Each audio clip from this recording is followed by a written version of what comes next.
The Panay tribe or the Tumandok. In this chapter, we will discuss the history, the art and crafts, and situation during the pandemic. But before that, let us meet the reporters. Miss Winsel Q. Carrasco, Asiel G. Macahilas, and Daisy P. Enrile. Let's start our discussion in its history. And now, let's discuss the history of Tumandok people. So, Tumandok literally means native inhabitant. The Panay Bukidnon are the Tumandok or indigenous people of Panay Island's interior who lived in the interior barangays of the 4 provinces of Aklan, Antique, Iloilo, and Capiz. So meaning to say, Panay Bukidnon and the Tumandok peoples are the same. They are the indigenous people of Panay and they can be found in the interior barangays of the 4 provinces, the Aklan, Antique, Iloilo, and Capiz. They speak the same Kinaray-a language with very minor semantic changes, and they have similar farming and hunting tradition, spiritual beliefs and binabaylan, the shamanistic tradition, and a binukot, a kept maiden tradition, and an epic singing tradition. So meaning kahit sila ay nasa magkakaibang lugar, nasa Antique, Iloilo, Capiz, sila ay merong magkakaparehong Kinaray-a language, ngunit meron lang silang mga pagkakaiba o mga kaunting pagkakaiba sa semantic nito, katulad na lamang ng pagbibigkas sa diin o punto. Katulad ng Tagalog, mayroong Tagalog Baler, mayroong Tagalog Maynila, ngunit pareho pa rin silang Tagalog. At meron din silang magkakaparehong tradisyon, katulad ng hunting tradition, spiritual belief, and shamanistic o yung naniniwala sila sa mga binabaylan o sa mga babaylan. And meron din silang epic singing tradition o yung mga nag-chant, yung mga ginagawa nilang pag-chant ay magkakapareho lamang rin sila. During the height of Sri Vishayan Empire supremacy in the 13th century, a troop of Borneans led by Datu Puti escaped Sultan Makatunaw's slavery by sailing northward till they reached Panay. The group consisted of 10 chieftains, their wives, and several slaves, and they were called the 10 Datus of Borneo in historical texts. The successors of the Datus are the Panay Bukidnon. The relative resemblance of their social organization to that of the lowland residents, as well as the overall theme of their folk tradition, especially their epic, the Sugidanon, which deals largely with the sea rather than the mountains, indicate that there were once a coastal people. Some of their older informants still remember their childhood days in the lower section of Panay River Valley and how they moved upstream because their parents sold their forest in the lowland settlers. And according to F. Londa Jucanos' seminal work of Sulod Society, a study in the kinship system and social organization of the mountain people of central Panay, many decades ago, their interior mountains barangay originated as Minuro, tiny villages of blood-related families who cohabited throughout the time. So dati daw ang mga Tumandok o ang mga Panay people ay naninirahan sa mga river valley o sa mga tabing ilog. Ngunit dahil binenta ng kanilang mga magulang ang kanilang mga kalupaan, ang kanilang mga lupa sa mga lowland settler, sila ay nag-move upstream. At according naman sa pag-aaral ni Landa Jucanos sa social organization ng Panay people, ang tawag daw dati doon sa samahan o doon sa society na meron ang mga Panay people, ito ay tinatawag na Minuro. Dahil nga sila-sila lang, dahil sila-sila magkakapamilya lang ang naninirahan doon, tinawag silang Minuro. During the presidency of President Ferdinand E. Marcos in the 1960s, the Minuros grew in size and were called barangays. During martial law, many families in the remote interior barangays of Siya, Buri, Takayan, and Nayawan relocated to safer regions such as Masaroy, Garangan, and Pasig, and now a city, from 1972 to 1984. Some even went outside Panay Islands to places like Palawan and Mindanao and never returned. These mountain inhabitants' homes are customarily spread out with some along the river and others on the high slopes where they can observe approaching visitors. Because of the sandwich-like structure of their area, the Panay Bukidnon people were traditionally referred as sulod by their neighbors, which literally means closet or room. Many mountain peoples, however, dislike being called sulod because of the socially unfavorable connotation that the Christian lowlanders attach to the term, which they interpret to mean monstrous beast or wild. Dr. Alicia P. Magos, former UP Visayas professor who has spent over 25 years documenting the Sukidanon epic, developed the phrase Panay Bukidnon, which literally translates to people of Panay. Part of their history is how Tumandok people struggle for their ancestral lands. So in this area, we will talk about the Military Reservation, the landlessness and hunger, and the last is the forging unity and alliance. Now, let's talk about the Military Reservation. In 1962, then President Diosdado Macapagal transformed the 33,310 hectares of land in Jumidan o Hamidan and Tapas in Capiz provinces occupied by the Tumandok people into military reservation through the Presidential Proclamation number 67. So, nung kasagsagan ng pamumuno ni President Diosdado Macapagal, ang 33,310 hectares ng mga Tumandok people ay ginawang military reservation. Ito ay sa pamamagitan ng Presidential Proclamation number 67. So, natural, hindi pumayag doon ang mga Tumandok people.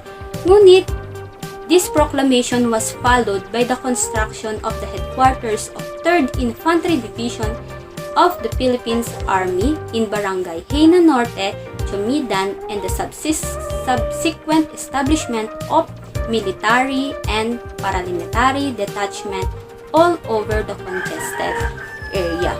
So, walang nagawa ang hindi pagkagusto ng mga Tumandok people sa proclamation ito. Dahil pagkatapos din ng proclamation na ito, nagsunod-sunod na ang pagpapatayo ng mga headquarters ng mga 3rd Infantry Division of the Philippine Army, kasabay doon ang mga subsequent establishments. Sustained military exercises since 1970s up to the present have continued to disrupt the lives of the 18,000 Tumandoks in 17 communities in the upland villages, and the Philippines Army obliges the Tumandok to pay the tumado or land rent for them to be able to stay and till their land.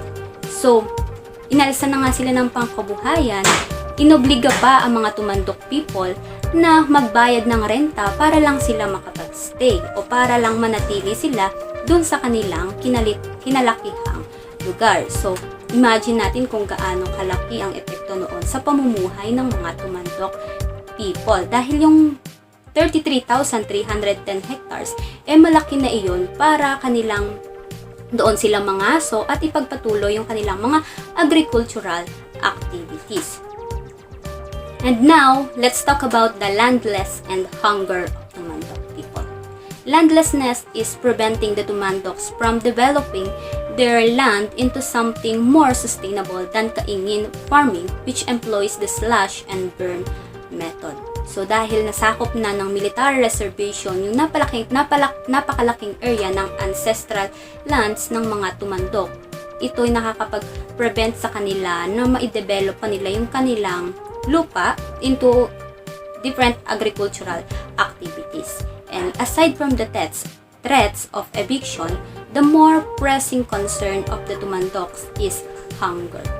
So, dahil ngayon kanilang pinagkakakitaan ay nawala, at ang malala doon pa ay pinapaalis pa sila doon sa kanilang lugar na kinalakihan o doon sa kanilang ancestral lands, the backwardness of their farming method is taking its toll on their dwindling harvest.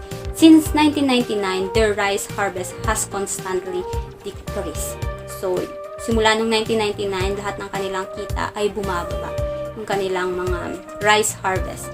Even this dismissal situation, they are exploited by the traders from the lowlands who are buying their malido rice, a good quality traditional rice, variety at 7 pesos per kilo and they selling them downtown for 24 pesos per kilo. So, sa kabila ng nararanasan ng mga tumandok people, hindi pa rin naiwasan ng mga lowlanders o ng mga lowland settlers na samantalahin ang pagkakataon na iyon.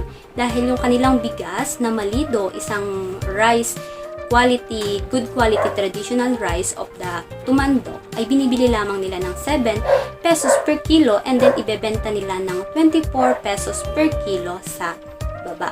The traders' monopoly over the market gave them the control over the farm gate price of rice. So, yung traders dahil sa traders monopoly, nagkakaroon ng control yung mga lowlanders o yung mga lowlander settlers sa price ng kanilang bigas.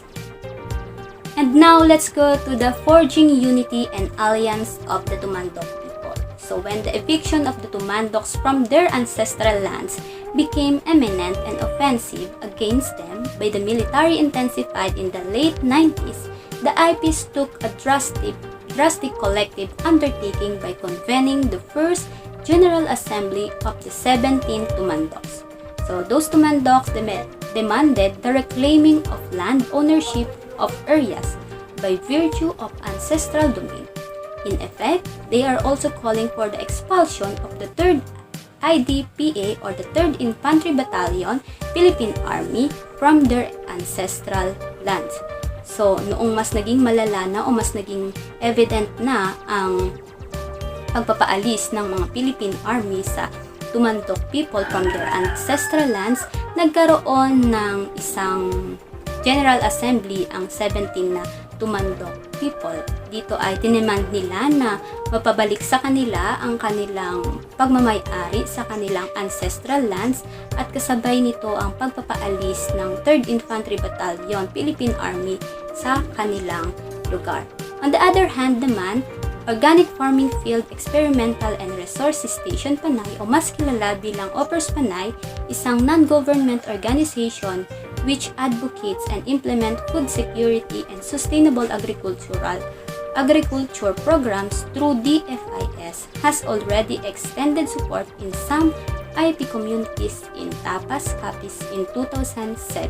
So dahil nga bumababa ang kita ng mga magsasaka sa kanilang palay, so sa tulong ng OPERS Panay or the Organic Farming Field Experimental and Resources Station Panay, binigyan silang tulong o sumuporta ito sa mga IP communities, particularly in Tapas, Capiz noong 2007. The Indigenous Peoples' Right Act of 1997 has failed to protect and advance the right of the Tumandoks and the IPs in general. More so, the Philippine government had been crafting and implementing policies and laws such as the PP67 and Mining Act of 1995 which aggravated the already deplorable situation of IPs all over the country. These policies are being used and circumvented by lowlanders and the government itself in transgressing the rights of IPs over their ancestral lands. So, yung batas o yung act na Indigenous People Right Act ay hindi na suportahan o hindi na tulungan ang mga Tumandok people sa kanilang kalagayan. At higit pa doon, mayroong mga batas o mayroong mga pinasang batas na mas lalo nagpapalala sa sitwasyon ng mga Tumandok people. Isa na dito ay ang Presidential Proclamation 67 and the Mining Act of 1997 na kung saan ang mga batas na ito ay nagagamit ng mga lowlanders ng mga katulad natin o ng government itself in transgressing the rights of IP over their ancestral lands. So, dahil sa mga batas na ito, mas lalong nawawalan ng karapatan yung mga IP people or especially the Tumandok people on their ancestral lands. And then, during the assembly held on May 15 to 17, 2013, finally, the Tumandok passed a resolution reasserting the Tumandok people's right over their ancestral lands to put a stop to the military exercises being conducted in the area. So, noong May 15 to 17, 2013, naipasa ng Tumandok people ang kanilang resolution na kung saan nagbabawal o nag-stop sa mga military exercises na sinasagawa sa kanilang lugar. So, malaking hakbang iyon para mabawi nila ang kanilang mga ancestral lands. So, they also sought the support from the local government in their call to repel the proclamation that turned their ancestral lands into military reservation. And then dun sa resolution din nilang iyon, nananawagan sila sa mga local government na sila'y tulungan para maibalik ang kanilang ancestral lands na ginawang military reservation. So now let's talk about the arts and crafts of Tumandok people or the Panay Bukidnon. The number one is Panubo Embroidery. Panubok is Panay Bukidnon women's traditional embroidery. It is a Kinaray-a word derived from the archaic tubok, which means to embroider, and a Kinaray-a manugtubok refers to the embroiderer. Nature, characters, and events from the Sugidanon epic are represented in the Panubok motifs. Tinubkan, which means embroidered. Many consider the barangay of Tabon in Tapas, Capiz as the birthplace of Panubok. According to the folklore, the Tabon people prepared to stay at home and groom themselves rather than work in the fields, and this is how the Panubok was conceptualized. So yung Panubok po, ito po ay isa sa mga tradisyonal na pagbuburda ng mga kababaihan sa Panay Bukidnon. Yung Kinaray word na tubok na ang ibig sabihin ay to embroider, at yung Kinaray-aman ng tubok naman ay refers to the embroiderer. Kadalasan ang mga disenyo nito ay hango sa kalikasan. Tinubkan, which means embroidered.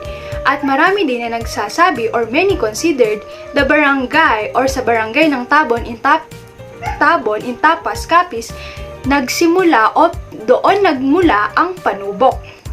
The village became famous for the craft that women from other mountains traveled for days just to have their clothes embroidered by the Tabon women. Eventually, the craft was learned by other communities and became widespread in central Panay. So dahil nga naging kilala na yung crafts na yun, maraming mga tao or maraming mga kababaihan na nagpupunta sa village na yun para lamang makapagpa-embroid by the Tabon women, at kasabay nito, yung crafts na yun ay natutunan na rin ng other communities at mas lumawak pa nga ito sa Central Panay. There are different design of the panubok. The number one is sudlikama. Sudlikama, ito yung design na yari sa balat ng magkal or yung python snake. Yung diamond nito ay sumisimbolo ng pera and also seen as a protection camouflage against python bites if you wear the sudlikama pattern into the forest. Kapag nagsuot ka daw ng sudlikama, magkakaroon ka daw ng protection laban sa mga python bites. At sa story naman ng epic story ang Burukay, sudlikama naman ay referred to a blanket decorated with sudlikama design. The number 2 is the sikag-sikag. From the sikag-sikag grass or a fish bone. The number 3 is the matang punay. From the eye of the punay bird, a very gentle and loving bird and a pet of Humadapnon in epic alayaw. The yellow-breasted fruit dove, Tilinopus occipitalis, locally called punay, is one of the 5 endemic fruit doves endemic to the Philippines. This colorful dove is widespread over the country except the Palawan region. This species inhabit lowland and mid-elevation forests and are seen singly or in pairs. The next design of the panubok is the bulak ng labog or linabog. Bulak ng labog or linabog is a rounded flower design which came from the roselle Hibiscus sabdaripa, a species of hibiscus. In Panay and mainly Ilonggo-speaking parts of Mindanao, it is known as labug or labog, and in Rizal Province, it is known as guragod. This plant blossoms in the month of January, and its leaves and flower serve as staple ingredients to add sourness to various local food such as chicken tinola. The next one is the pako-pako. The pako-pako designs comes from the wild edible fiddlehead fern or locally called pako in the Philippines. Kung mapapansin natin sa larawan, yung design na ginawa nila ay galing sa gulay na pako. And the next one is Bulak putik. It is a triangular flower design. The next is the tugi-tugi. A tugi-tugi is a zigzag design, and the binunghay is a design that used in weaving bamboo strips. And the last one is the girigiti, vine design that decorates the edges of the saipang or the sinumbrahan, traditional Panay Bukidnon women's blouse. At kabilang pa rin sa mga arts and crafts ng mga Panay Bukidnon is the kararaw. Kararaw is a winnowing basket used in removing rice chaff, made of woven bamboo strips. Kararaw is also used in collecting the rice after drying it in the amakan or the bamboo mat.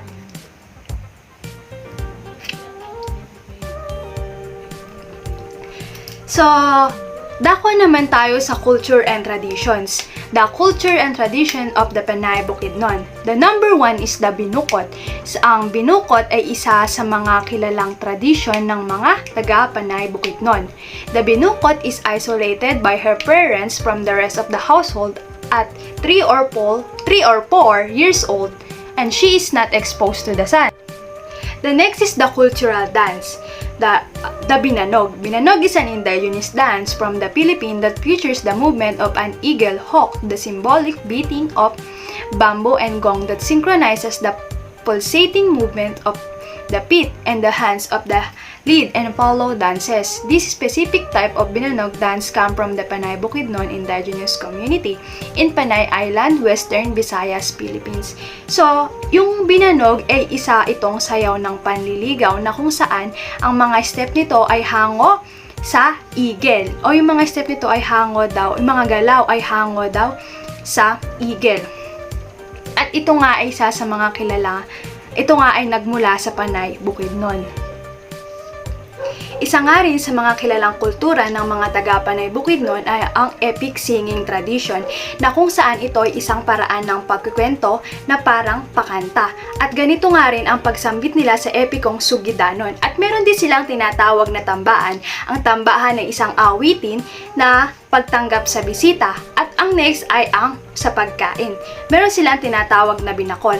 Ang binakol ay isang pagkain or ito ay isang paraan ng pagluluto na kung saan gumagamit sila ng kawayan sa kanilang pagluluto. At ang next, yung sa hygiene nila. Meron silang ginagamit sa balat ng puno ng pipi na kung saan dinidikdik iyon at ipapahid sa katawan. Now, let's talk about the tumandok during pandemic. The first one is the trade and travel fair. The tumandok, a trade and travel fair organized by the Province of Culture, Arts, History and Tourism of Office of the Province of Iloilo, has provided a chance for the producers from several towns of Iloilo to advertise their products in the midst of the health pandemic. Travel and Fair was started in September 20 to September 26 at Robinson's Place, Haro, in the city, featuring agricultural produce, arts and crafts from the 12 participating exhibitors. There are only 12 municipalities that participate in this year because some are afraid due to the health pandemic.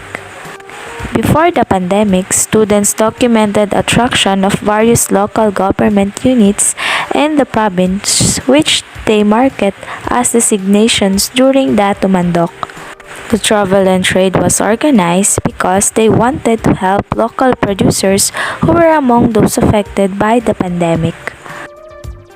The second one is the mass killing. The mass killings and the arrest of indigenous people in Panay, especially in the midst of pandemic, are deeply disturbing and no place in civilization. The mass murder of poor and marginalized indigenous people is a reminder of the country's human rights situation, as well as the burning impunity that appears to rule the land. On December 30, 9 Tumandok tribal leaders were murdered in Panay in a coordinated police and military operation, while 18 other tribe members were captured.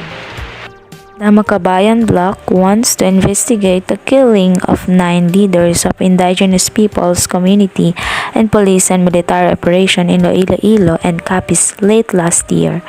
The progressive lawmaker have filed House Resolution number 1449 arguing the House of Representatives to investigate the Tumandok massacre and the arrest of 18 others Tumandoks. The resolution was filed by Bayan Muna Representative Euphemia Kulamat, Carlos Zarate, and Ferdinand Gaite, Gabriela Women's Representative Arlene Brosas, ACT Teacher Representative Franz Castro, and Kabataan Representative Sarah Jane Elago. On December 13, 9 leaders of Tumandok tribe were killed in the synchronized police and military operations in Panay, while 18 other tribe members were arrested. Law enforcers served search warrant for illegal possession of firearms and explosive during the synchronized operation in Calinog, Iloilo, and Tapas, Capiz. The relatives of the arrested Tumandoks claimed that the suspects were tortured and that the law enforcers planted the firearms allegedly recovered inside their homes. They also maintained that the slain and arrested Tumandoks were unarmed and were uncombatants, contrary of the claims of authorities that the suspects opened fire. The Makabayan bloc said that the 9 Tumandoks leaders were well-known indigenous leaders in their respective barangays, were active in opposing militarization, land grabbing, and construction of the Halur Mega Dam in Caligno, Iloilo.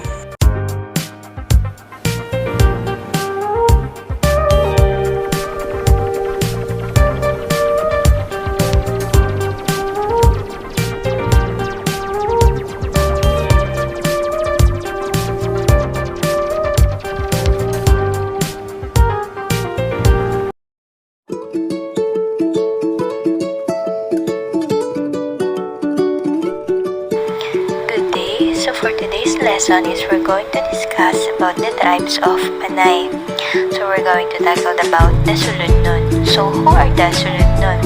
The Sulud are the most populous of the varied cultural linguistic groups inhabiting the mountains of central Panay, Tapas, Capiz, Lambunaw, Iloilo, Valderrama, and Antique provinces who remain relatively unassimilated. They are the one of the 2 only culturally indigenous groups of Visayan language speakers in the Western Visayas, along with the Haloan-nun of Lambunaw and Calinog, Iloilo and Iraynon, Bukidnon of Antique also. They are part of the wider Visayan ethno-linguistic group, who constitute the largest Filipino ethno-linguistic group. So, the Sulud-nun are also called Monteses by lowlander, which means mountain dwellers. They specifically speak in a dialect that is combination of Kinaraya, which is characterized by many archaic expression, and Hiligaynon. So the Sulud do not stay in one place for more than 2 years. They moved to another place where they found abundant nickel the site called Lari.